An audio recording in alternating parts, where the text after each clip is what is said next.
and welcome to World Now on TVC News. We begin in New Orleans in the United States, where at least 14 people were killed and dozens injured after a driver plowed a car into a large crowd on Canal and Bourbon Street in the early morning on New Year's Day.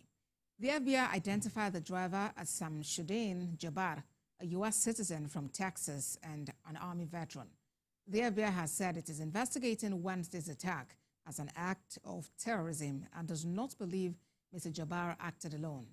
Meanwhile, the half-brother of the terrorist suspect, Shamsud-Din, blamed radicalization for the attack and said he did not see any signs prior to the attack, as well as expressing his condolences for the 15 lives lost. We have more details in this report.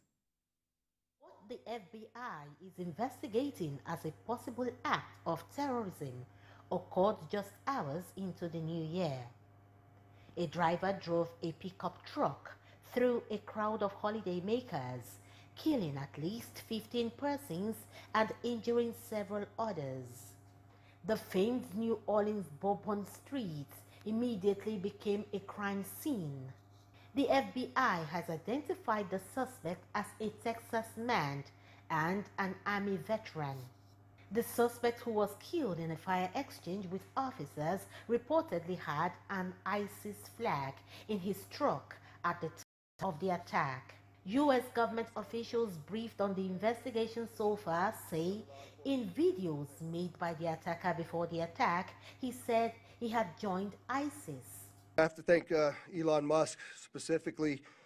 He gave us quite a bit of additional information in regards to how the vehicle was locked after it exploded due to the force of the nature of the force from the explosion, as well as being able to capture all of the video from the Tesla charging stations across the country, and he sent that directly to us, so I appreciate his help on that. Both vehicles, I'm being told New Orleans was rented from Toro, and so was ours.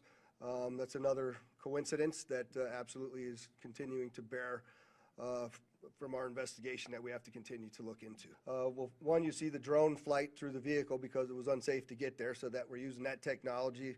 Thankful to have it, as well as the first indication of that vehicle arriving here in Las Vegas came from a license plate reader. So technology has been very useful to us in resolving this. And the attack in the French Quarters happened just less than a mile from where the Sugar Bowl was to be hosted just hours away.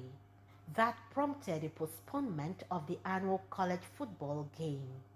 The city is also due to host the Super Bowl and the Mardi Gras Carnival.